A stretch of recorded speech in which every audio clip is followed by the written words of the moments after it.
Hello दोस्तों, आप सबका स्वागत है मेरे YouTube channel CIBIT with me में। आज हम मॉड्यूल सी का यूनिट 10 जिसका नाम है electronic cleaning and settlement system, इसको पढ़ेंगे। आज शुरू करने जा रहे हैं यूनिट 10 जिसका नाम है electronic cleaning and settlement system. चलिए शुरू करते हैं। पहला ऑब्जेक्टिव्स क्या है इसको समझते हैं। To enables the reader to understand the online transactions through various clearing systems and the card systems। इस चैप्टर में ये पढ़ेंगे हम लोग कि क्लियरिंग सिस्टम्स काम कैसे करते हैं, ट्रांजेक्शंस जो क्लियरिंग सिस्टम के थ्रू होता है ऑनलाइन वो कैसे होता है, और कार्ड सिस्टम के थ्रू वो कैसे होता है, वो इसमें हम जानेंगे। अगला टॉपिक होगा real time gross settlements, RTGS हमारा कैसे काम करता है, and structured financial message system SFMS वो कैसे काम करता है, वो चीज़ें हम इस यूनिट में पढ़ेंगे। जितना भी हमारा इलेक्ट्रॉनिक क्लियरिंग होता है ट्रांजेक्शन्स का, क्लियरिंग और सेटलमेंट, उसी के बारे में ये पूरे चैप्टर्स है। इसमें हम समझेंगे कि RTGS कैसे काम करता है और हमारा ये ट्रांजेक्शन्स क्लियरिंग, डेबिट, क्रेडिट, ये सब कैसे होता है, वही हम इसमें देखने वाले हैं। तो पहला हमारा टॉपिक है electronic clearing systems and settlement system. ये क्या होता है देखते हैं। Cheque are one of the most accepted forms of payment for settling transactions. जो चेक होता है हमारा, वो सबसे ज़्यादा यूज़ होने वाला कॉमन फॉर्म है जिसके द्वारा हमारा ट्रांजेक्शन सेटल होता है एक अकाउंट से दूसरे अकाउंट्स में, सेम बैंक में या दूसरे बैंक में, जैसे हम इंटर बैंक कहते हैं, उसमें ये काफ़ी यूज़ होता है। Inter bank cheques are cleared through the systems of clearing house. Inter bank का मतलब एक बैंक से दूसरे बैंक में, बैंक X से बैंक Y में। अगर हमें कोई पैसे भेजने हैं X से Y में तो हमें यूज़ करना पड़ेगा क्लियरिंग सिस्टम। तो clearing house is a common services provided by reserve Bank of India in metro cities and by other banks in smaller cities for the benefit of the bank to clears the checks drawn on one another। तो ये किसके द्वारा दिया गया था? Reserve Bank of India के द्वारा clearing house बनाया गया था। ये मोस्टली पहले कहाँ था? मेट्रो सिटीज़ में था। फिर कई सारे और बैंकों ने इसको स्मॉल सिटी में भी यूज़ किया। किसके लिए? बेनिफिट ऑफ बैंक का बेनिफिट के लिए, to clear the cheques drawn one another, जो एक दूसरे के ऊपर चेक्स ड्रा दिए जाते थे, उसके क्लियरिंग के लिए इसको यूज़ किया गया। फिर आगे देखते हैं आगे और क्या हुआ। Most of the clearing house operations are conducted manually. कई सारे जो हैं क्लियरिंग हाउस ऑपरेशंस हैं वो कैसे होते हैं? मैनुअली होते हैं। As the number of transactions does not warrant automations of the cheque clearing system. क्यों मैनुअल होते हैं? क्योंकि कई सारे ट्रांजेक्शंस जो हैं वो हमारे मैनुअल ही हैं। वो डज नॉट, जो कई सारे ट्रांजेक्शंस हैं क्लियरिंग हाउस में कंडक्टेड मैनुअली, उन्हें मैनुअली ही किया जा रहा है। As the number of transactions does not warrant automations of the cheque clearing systems, क्योंकि उस समय चेक का क्लियरिंग सिस्टम्स नहीं था। In case of metropolitan cities,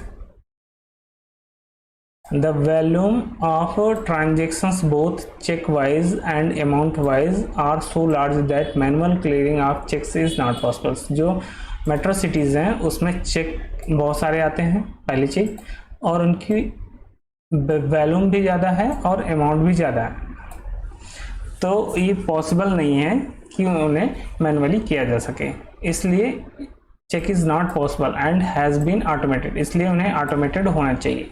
since the clearing house operations does not generate any income for the bank which conducts them. जो banks clearing house provide करती है, इसमें बैंक को कोई फ़ायदा नहीं होता, मतलब उसके लिए कोई इनकम जनरेट नहीं होती थी। बैंक विच कंडक्ट्स देम, फिर all the members charge A quarterly. सारे मेंबर्स जितने भी बैंक उसमें पार्टिसिपेट करते थे वो क्वार्टरली चार्ज करते थे, हाफ ईयरली चार्ज करते थे और एनुअल फी लेते थे। Are fee based on the number of cheques presented by the bank. ये किस हिसाब से होता था, जितने भी चेक प्रेजेंट किए जाते थे उस बैंक से उसके हिसाब से होता था। सपोज एक एक्स का क्वार्टरली सपोज करिए 4000 चेक दिया और वाई बैंक है जिसने 5000 दिया, तो इसका चेक ज़्यादा है तो इसका अमाउंट ज़्यादा होगा, इसको ज़्यादा फीस पे करनी पड़ेगी, इसका कम। तो वो इसी हिसाब से अपना एक दूसरे के चेक नंबर ऑफ चेक्स के हिसाब से सेटलमेंट करते थे। Conducting clearing house involves huge expenditure in the form of rental for the premises. अब रेंटल प्रोमाइसेस, जिस प्रोमाइसेस में क्लियरिंग हाउस खोली जाती थी वहाँ का भी रेंट देना होता था, जो इक्विपमेंट लगते थे उनका भी कॉस्ट देना होता था, जो स्टाफ आते थे उनका भी ट्रेवल का और नाश्ता खाने पाने का वो सब स्टाफ कॉस्ट भी लगता था। This fee is to compensate the bank conducting the clearing house towards its running expenses. तो बैंक को ही ये बियर करना पड़ता था कि उसका बिजनेस चलता रहे, इसलिए वो इस एक्सपेंसेस को खुद ही बियर करते थे bank. These charges are generally borne by the bank and not passed on the customers. और ये कस्टमर से चार्जेस नहीं लिए जाते थे, ये खुद ही बैंक बियर करती थी। फिर the MICR and OCR technology aims at automating the clearing house. तो इस प्रॉब्लम से छुटकारा पाने के लिए MICR और OCR का कॉन्सेप्ट आया बैंक में। देखते हैं ये क्या होता है MICR OCR। MICR OCR या CTS क्लियरिंग सिस्टम देखते हैं। The two types of technology being adopted in the clearing are, first है मैग्नेटिक इंक करेक्टर्स जिसे MICR कहते हैं, magnetic ink character recognitions, and दूसरा है OCR जिसे बोलते हैं ऑप्टिक कैरेक्टर रिकॉग्निशंस। ये दो टेक्नोलॉजी यूज हुई चेक क्लियरिंग के लिए। This is also known as automated clearing ACS। इन्हें हम ACS भी कहते हैं क्योंकि सारे ऑटोमेटिक क्लियरिंग सिस्टम्स में के थ्रू होते हैं, तो इसलिए हम इन्हें ACS के नाम से भी जानते हैं। In India MICR technology is used in clearing of cheque. India में MICR टेक्नोलॉजी यूज होती है चेक की क्लियरिंग के लिए। Under this system specific type of paper is used for printing the cheque. इसके लिए क्या यूज होता है, एक खास तरीके का प्रिंटिंग करने में एक खास तरीके का पेपर यूज किया जाता है। These cheques are processed in high speed machines, ताकि ये हाई स्पीड मशीन्स में इजिली प्रोसेस हो सके। अगर जनरल कागज लिया जाएगा पेपर तो हो सकता है कि हाई स्पीड में वो प्रोसेस ना हो पाए, लेकिन ये खास तरीके का पेपर होता है जो केवल इसी के लिए यूज होता है। The cheque should confirm to the required specification as laid down. जो चेक है उसका एक प्रॉपर स्पेसिफिकेशन होना चाहिए सारे बैंकों का, ताकि सेम मशीन सभी बैंकों के चेक्स के लिए काम कर सके। फिर the cheques have two white bonds. आपने चेक देखा होगा, चेक ऐसे एक रेक्टेंगुलर शेप में होता है, इसमें दो वाइट बॉन्ड होते हैं। आप ध्यान से देखिएगा, ये चेक का ये ऊपरी हिस्सा और ये हिस्सा जैसे नीचे, ये दोनों वाइट कलर में होता है, तो वही लिखा है white bonds, one on the top and another on the bottom. एक टॉप पे होता है एक बॉटम पे। In these bands the details of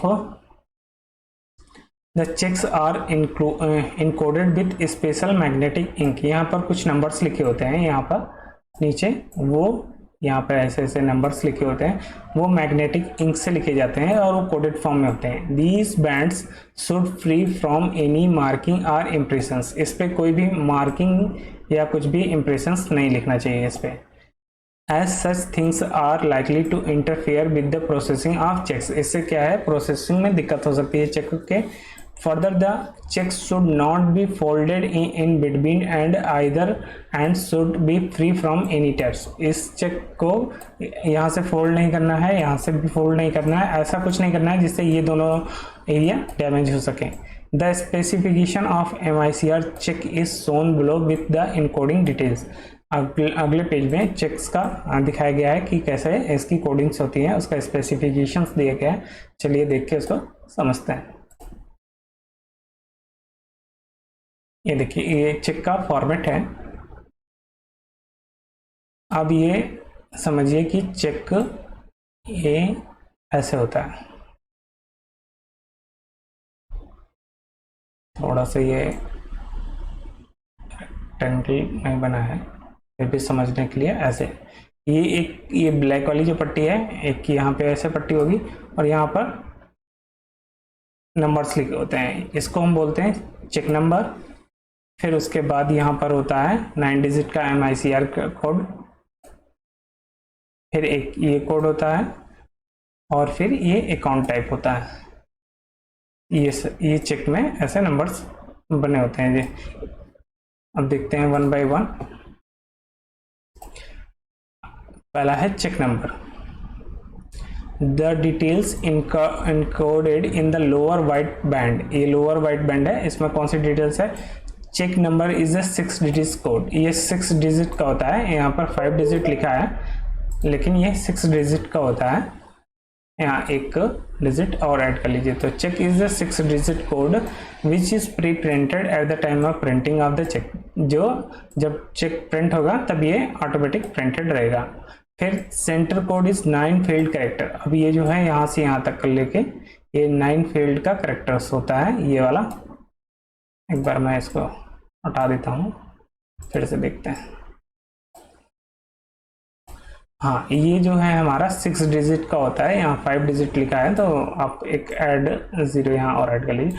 6 digit का चेक नंबर होता है, प्रिंटेड होता है। और एक 9 डिजिट का कोड्स होता है, ये 9 डिजिट का कोड है यहाँ तक।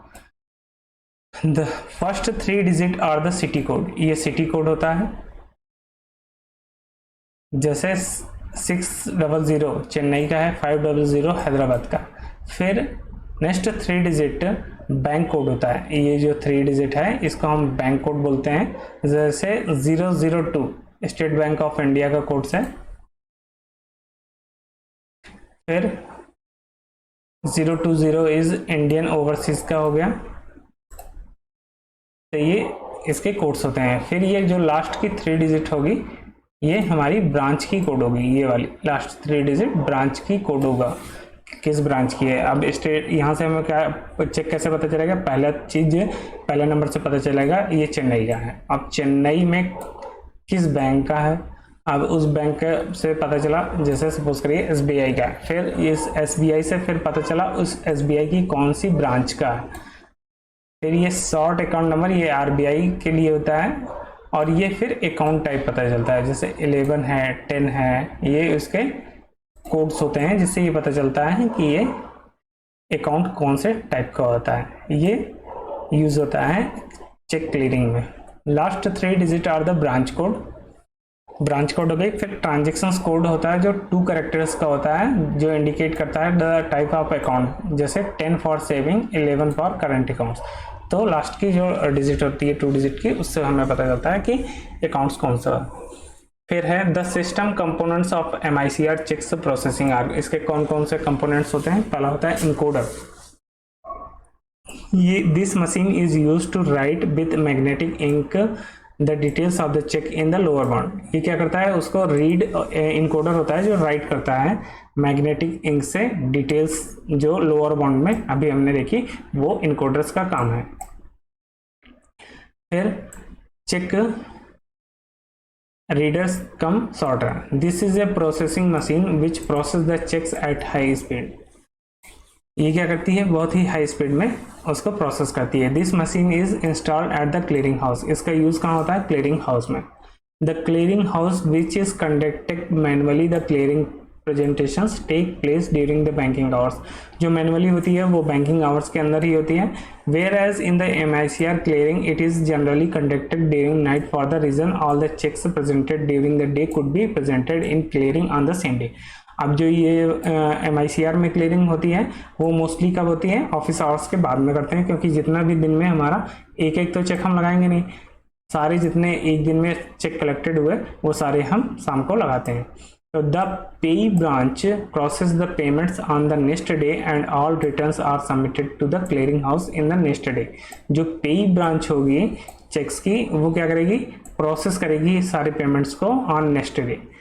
सपोज आज हमने लगाया तो आज नहीं कल वो प्रोसेस होगा, और उसके बाद जितना भी रिटर्न्स होगा, किसी के में अकाउंट बैलेंस नहीं होगा, कुछ दिक्कत होगी, सिग्नेचर मैच नहीं करेगा, वो सारा क्लियरिंग हाउस में नेक्स्ट डे में सबमिट रिटर्न कर दिया जाएगा। The customer gets credit on 3rd day. अब वो 3rd डे में उसको क्रेडिट मिल जाएगा। फिर OCR है, optic character reader is an advance technology than MICR for the reason the manual process of encoding the cheques is totally eliminated. जो manual encoding थी MICR में, वो इसमें पूरी तरीके से निकाल दी गई। The software employed is capable of picking up the image from the cheque as it is received from the customer. इसमें सीधे उसका इमेज ले लिया जाएगा जो भी चेक से रहेगा। For this purpose the banks educate the customer as how to write the cheque properly. इसके लिए क्या है कि बैंक को गाइड करना है कि कस्टमर को कैसे उसको प्रॉपरली चेक को फिल करना है। फिर अगला टॉपिक आ जाता है हमारा चेक ट्रंकेशन सिस्टम, CTS। अभी यही यूज हो रहा है, वो देखते हैं। All instrument like cheque, draft, dividend warrants and interest warrants drawn on other banks are presented in clearing to obtain payment। जितने भी इस तरह के इंस्ट्रूमेंट है, जैसे चेक हो गया, ड्राफ्ट हो गया, डिविडेंड बॉन्ड वारंट्स क्या हो गया। जैसे किसी कंपनी का हम शेयर्स खरीदते हैं तो वो कंपनी हर साल के एक अंत में जो भी प्रॉफिट होता है उसको शेयर करती है, उसी को हम बोलते हैं डिविडेंड वारंट। वारंट्स का मतलब यही हो गया कि डेबिट जो है क्रेडिट सबको डिस्ट्रीब्यूट करना। एंड इंटरेस्ट वारंट, ऐसे ही अगर हम किसी कंपनी का बॉन्ड खरीदते हैं तो उस पर जो इंटरेस्ट होता है वो पे करेगी कंपनी, तो वही हो गया interest warrant. Drawn on other banks are presented in the clearing to obtain payment. सारे ये जितने भी इंस्ट्रूमेंट हैं ये जब भी पेमेंट करने के लिए प्रेजेंट होते हैं तो the system of cheque truncations that is instead of presenting a check physically to the drawer bank on which it is drawn, the presenting bank captures the image। मतलब जैसे हमें जिस बैंक का है उस बैंक में ना जाके हम किसी भी बैंक में वो दे सकते हैं, और वहाँ पर फिजिकली चेक नहीं है मूवमेंट होता। पहले क्या होता था, चेक का मूवमेंट होता था, अब वो क्या हो गया है, उसकी जगह पे इमेज शेयर होती है। Bank on which it's drawn, जिसके लिए जिस बैंक को पे करना है, ड्रॉ किया गया है, द प्रेजेंटिंग बैंक वो क्या करेगी, कैप्चर करेगी image of the cheque and send it electronically to the clearing house. वो बैंक जैसे मैं बताता हूँ, जैसे एक्स है, ये एक्स बैंक है, ये चेक है। अब कोई कस्टमर आया, चेक है वाई बैंक का, इसका अकाउंट एक्स में है, तो ये इसने एक्स में सबमिट किया। फिर एक्स क्या करेगी, उसका इमेज कैप्चर करेगी और कैप्चर करने के बाद इलेक्ट्रॉनिकली किसको भेज देगी, वाई के पास। Send it electronically to the clearing house, और क्लियरिंग हाउस के पास चला गया। The clearing house in turn submit the cheque image electronically to the payee branch. अब क्या करेगा, इलेक्ट्रॉनिकली क्लियरिंग हाउस में इकट्ठा हुआ और जिस भी बैंक का होगा, यहाँ पे क्लियरिंग हाउस है, उसके पास गया और इसने जिस भी बैंक का है उसके पास भेज दिया, सपोज वाई के पास भेज दिया। द पेई ब्रांच वेरीफाई, इसको पे करना है, ये वेरीफाई करेगी इमेज को एंड टेक्स डिसीजन टू पे, और चेक करेगी कि सब कुछ सही है तो उसको पे करना है। This process is generally use for low value of volume of cheque. ये फिर इसको यहाँ पर पेमेंट हो जाएगा और इसके अकाउंट में क्रेडिट हो जाएगा। तो ये जनरली इस तरह का प्रोसेस कब होता है, लो वैल्यूम ऑफ चेक, जब चेक लो वैल्यूम है, ज़्यादा चेक्स नहीं है। The advantage of this system is to reduce the cost of handling large paper volume of small value cheque. इससे पेपर की बचत होती है। The introduction of such a systems would involve the use of following software equipment. इसके लिए क्या क्या चाहिए सॉफ्टवेयर, पहले चीज पीसी चाहिए, हमारे पास कंप्यूटर होना चाहिए जिसमें स्कैनर अटैच हो। फिर कम्युनिकेशन सॉफ्टवेयर या network cable of transferring image. अब ऐसा सॉफ्टवेयर जो इस इमेज को केबल हो और नेटवर्क हो जो इसको ट्रांसफर कर सके। फिर sufficient storage space in electronic media, और स्टोरेज स्पेस भी सफिशिएंट होना चाहिए कि वो उसको सेव कर सके। फिर अगला क्या है, However, such a system can be put into practice provided the law of the land permits debiting customer account without the check being physically received। इसमें बैंकों को ये परमिशन दी गई है कि फिजिकली चेक ना रिसीव हो, लेकिन इमेज के आधार पर वो अमाउंट डेबिट करके पेमेंट कर सकते हैं। In India the banking transactions are governed by NI act 1881। जितने भी ट्रांजेक्शन्स हैं इंडिया में, बैंकिंग ट्रांजेक्शन्स, वो किसके थ्रू होते हैं? एनआई एक्ट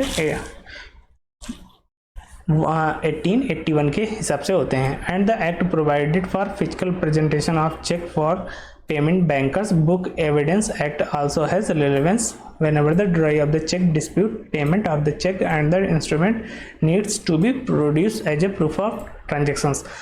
जो ये बुक ऑफ एविडेंस एक्ट है ये भी इसको शक्ति प्रदान करता है कि जब ऐसा कुछ होगा कि चेक डिस्प्यूट होगा तो उस केस में ये जो इंस्ट्रूमेंट है वो उसको प्रोड्यूस करना होगा जिस बैंक के पास वो चेक फिजिकली प्रेजेंट होगा।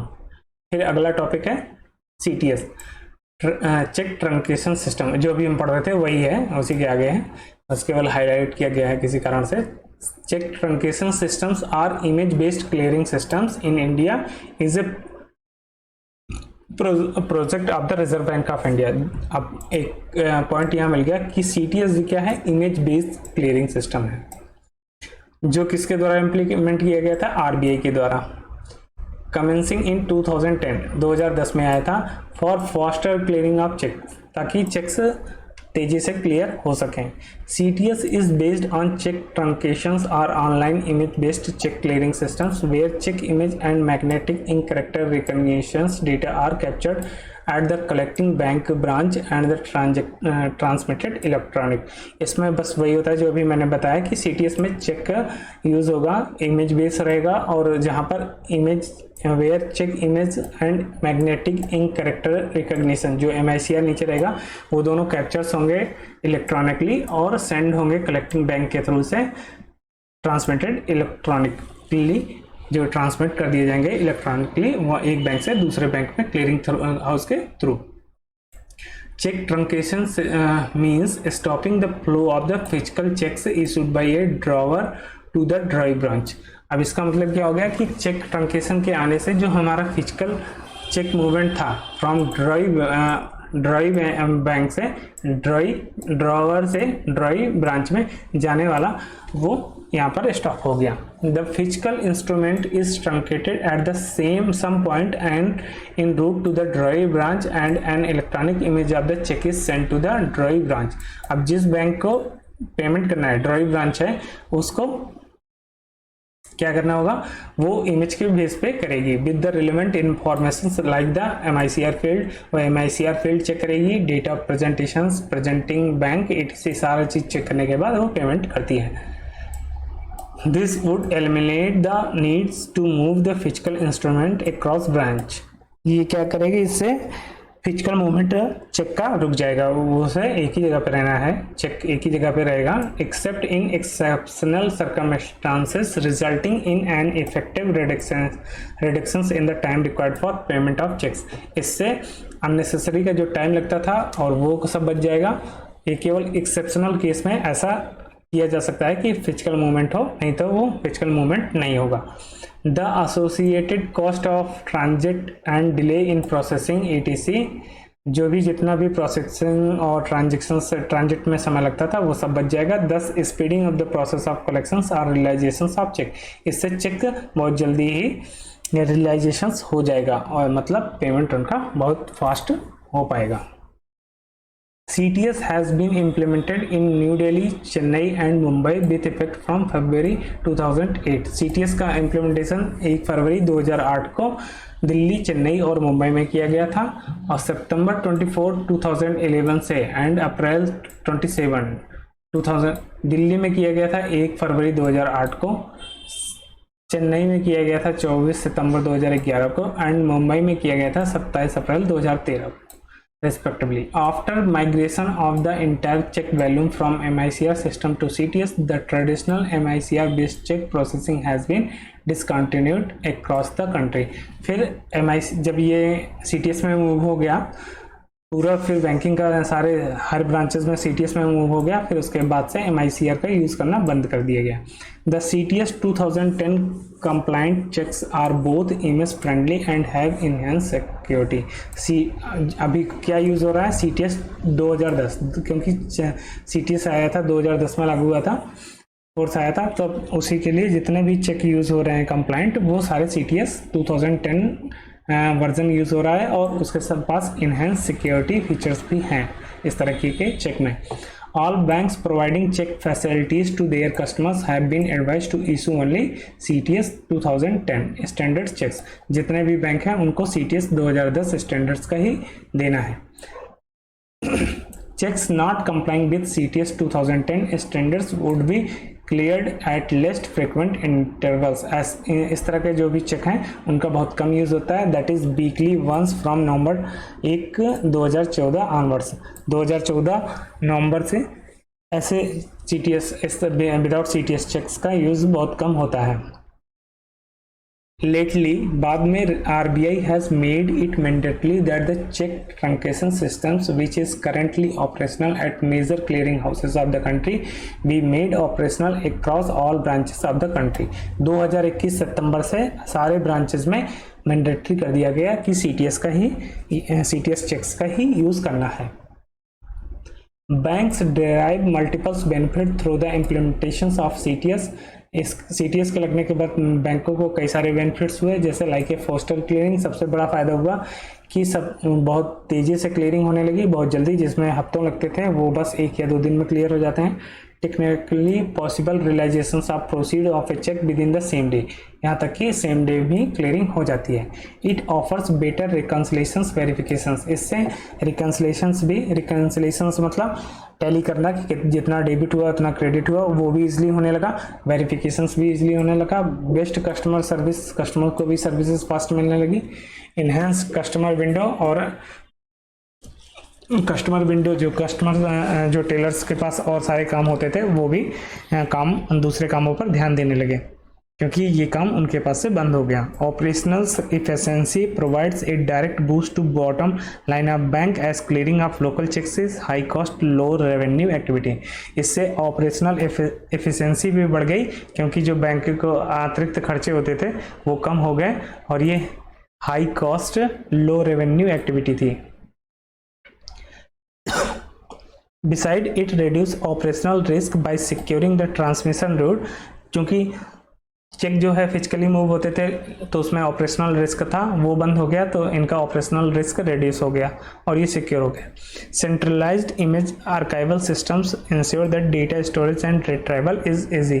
जो सेंट्रलाइज इमेज आर्काइवल था, जो सेंट्रलाइज इमेज स्टोर होने लगी, उससे डेटा स्टोरेज और रिट्राइवल भी इजी हो गया। किसका? चेक्स का, चेक इमेज का। Reductions of manual task leads to reductions of errors. जो मैनुअल टास्क कम हो गए तो एरर्स भी कम हो गए, जो गलती होने के चांसेस थे वो भी कम हो गए।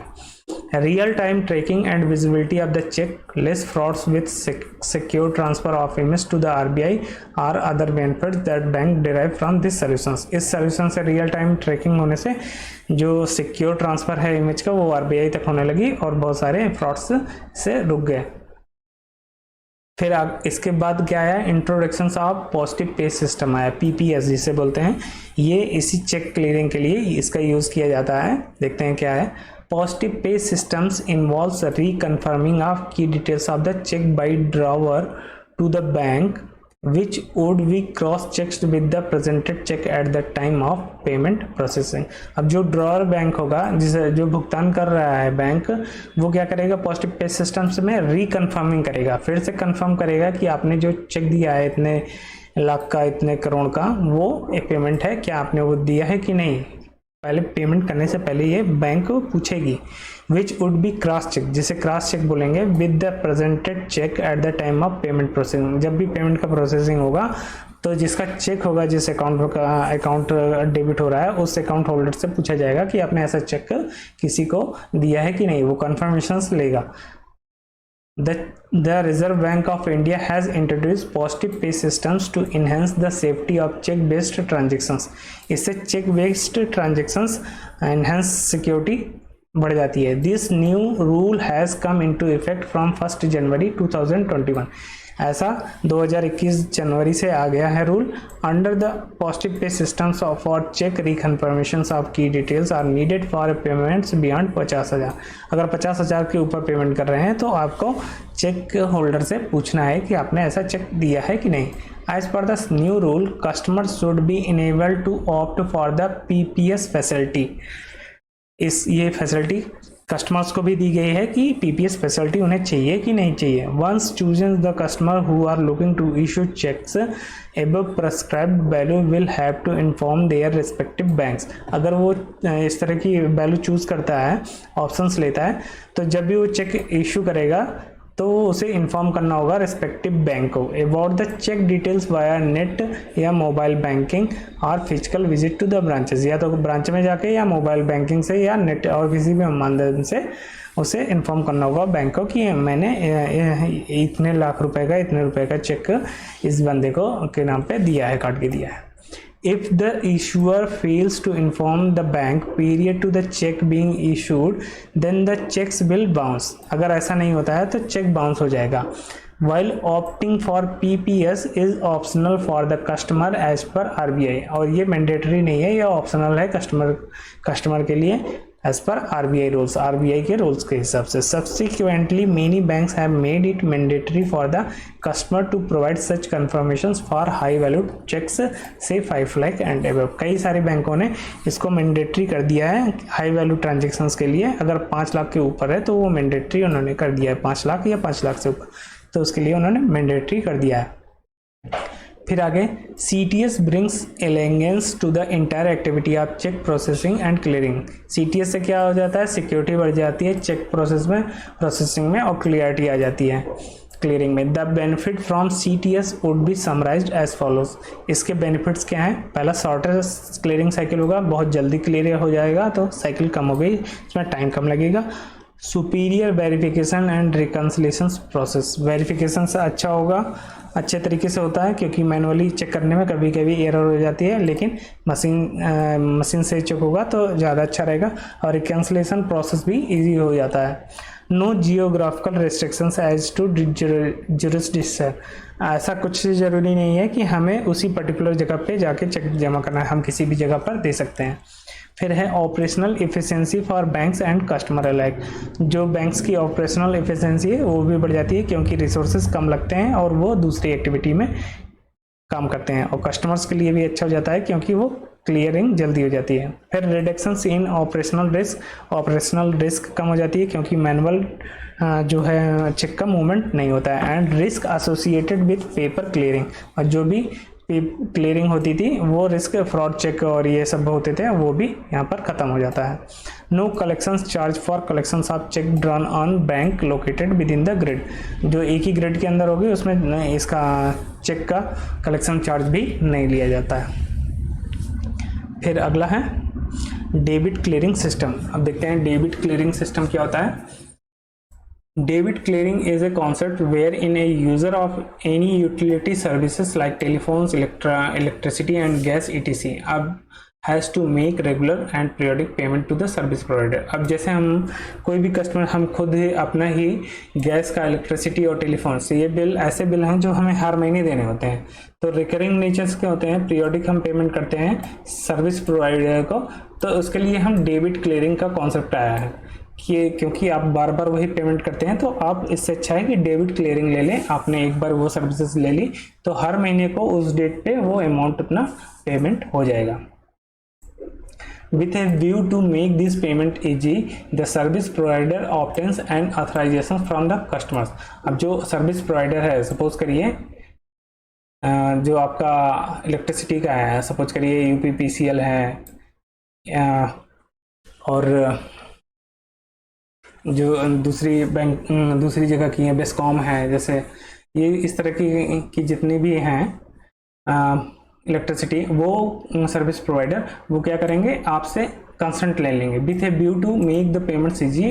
पेमेंट्स को इजी बनाने के लिए सर्विस प्रोवाइडर क्या करेंगे, obtain authorisation from the customers, वो कस्टमर से ऑथराइजेशन फॉर्म ले लेंगे टू डेबिट हिज अकाउंट, उसका अकाउंट डेबिट करने के लिए।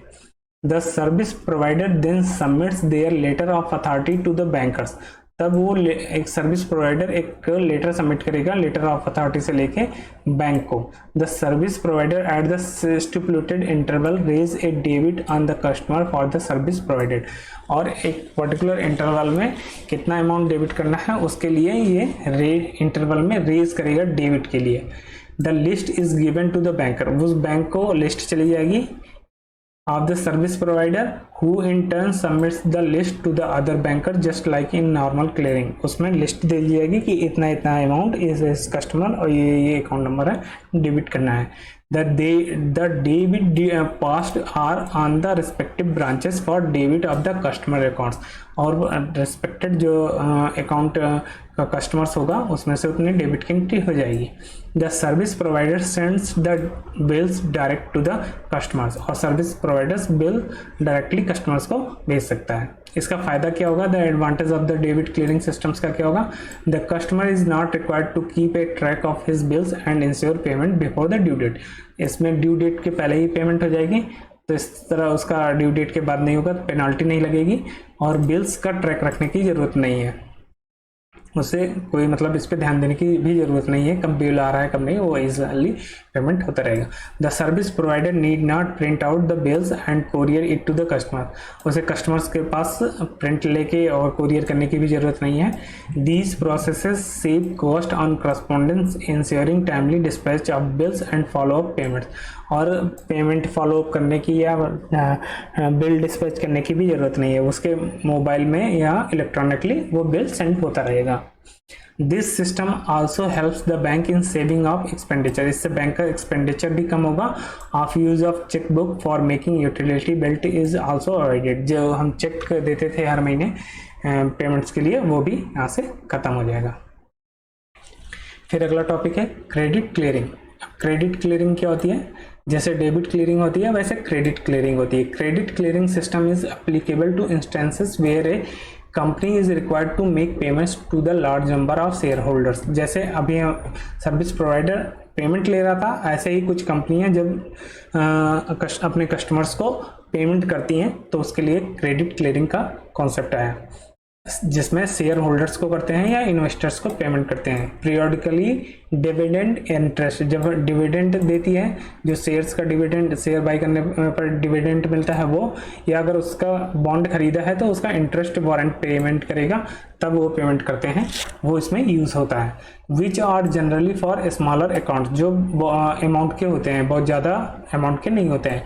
इन this cases the company obtains a letter of authority to pay the dividend interest electronic. इस केस में कंपनी लेटर ऑफ अथॉरिटी, जो कंपनी की अथॉरिटी होगा पेमेंट देने का, उससे लेटर ले लेंगे टू पे द डिविडेंड और इंटरेस्ट। डिविडेंड पे करने के लिए, इंटरेस्ट पेमेंट करने के लिए इलेक्ट्रॉनिकली वो फिर दे देते हैं। Whenever the dividend interest are to be paid, जब भी ऐसा पेमेंट करना होगा, company prepares a list of customer city wise. Company एक लिस्ट बनाएगी सिटी वाइज और बैंक वाइज के हिसाब से, एंड ब्रांच वाइज, और ब्रांच वाइज के हिसाब से लिस्ट बना के उस बैंक को दे देगी। The amount is also handed over to the bankers, और बैंक को अमाउंट के साथ वो लिस्ट भी दे दी जाती है। The list is distributed to the various bankers along with the amount. Amount के साथ वो बैंकर्स को अलग अलग बैंकों में दे दी जाती है। जैसे कुछ बैंक SBI के हैं, कुछ PNB के हैं, कुछ केनरा बैंक के, तो सभी बैंक वाइज वो लिस्ट दे दी जाती हैं। Which is credited to the shareholders account by the individuals bank branches. अब जिस बैंक ब्रांचेस का वो कस्टमर्स है, वहाँ पर वो अमाउंट क्रेडिट कर दिए जाते हैं। अब इससे करने से फ़ायदा क्या होगा? The advantage of credit clearing systems को, the company as they need not print the dividend interest warrant which are large in number for small amount. अब क्योंकि कोई बंदा 10 शेयर लिया है, कोई 20 लिया है, कोई 5 शेयर लिया है, कुछ इस तरह से अलग अलग शेयर लिया है, तो सबके डिविडेंड और इंटरेस्ट उसी हिसाब से, बॉन्ड के हिसाब से भी अलग अलग होंगे, डिविडेंड भी अलग होंगे। तो बहुत सारे स्मॉल अमाउंट के होंगे, तो उसको कंपनी को कुछ भी प्रिंट करने की ज़रूरत नहीं पड़ेगी, तो यहाँ से इसका एक्सपेंडिचर बचेगा।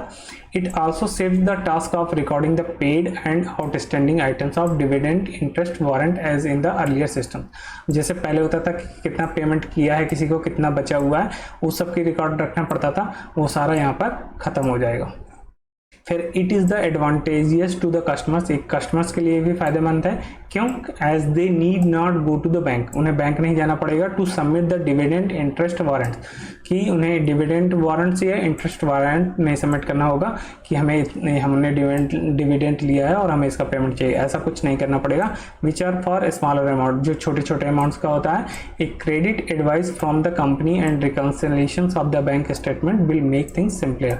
आप क्रेडिट एडवाइस ले लेते हैं कंपनी से और रिकन्सिलेशन बैंक स्टेटमेंट मिल जाती है, उससे वो इजिली कंपनी टैली कर सकती है कि कितना कितना पेमेंट किसको हुआ है। For the bank it is saved from the trouble of processing large volume of dividend interest warrants for small. Bank में क्या होता है, it's saved from the trouble, और कई सारी चीज़ों से दिक्कतों से बच जाती है बैंक प्रोसेसिंग करने में लार्ज डिविडेंड इंटरेस्ट को स्मॉल अमाउंट्स में, क्योंकि ये क्लियरिंग के थ्रू हो जाता है easy. In case the list of beneficiary is given in the electronic form then the work becomes all the easier. और अगर हार्ड कॉपी प्रिंटेड में अगर लिस्ट दी गई है तो वो थोड़ा दिक्कत होगी, अगर लेकिन वो सॉफ्ट कॉपी में दिया है एक्सेल्स में है तो वो इजिली वो अपना फाइल जेफो फाइल बना के वो उसको रन कर देंगे। दोस्तों इसी के साथ ये इसका पार्ट 1 यूनिट 10 का electronic clearing and settlement system का पार्ट 1 यहीं पे कंप्लीट होता है। फिर मिलेंगे दोस्तों अगले सेकंड पार्ट में। तब तक के लिए दोस्तों नमस्कार। अगर आपको मेरा चैनल अच्छा लग रहा है तो आप मेरे YouTube channel CIB IT with me को सब्सक्राइब करें, अपने ज़्यादा से ज़्यादा दोस्तों में शेयर करें और बेल आइकन को प्रेस करें ताकि आपको नोटिफिकेशन समय समय पर मिलती रहे। आप हमारा Telegram channel CIB IT with me के नाम से ही है, उसको भी आप ज्वाइन कर सकते हैं रेगुलर अपडेट के लिए। Thank you.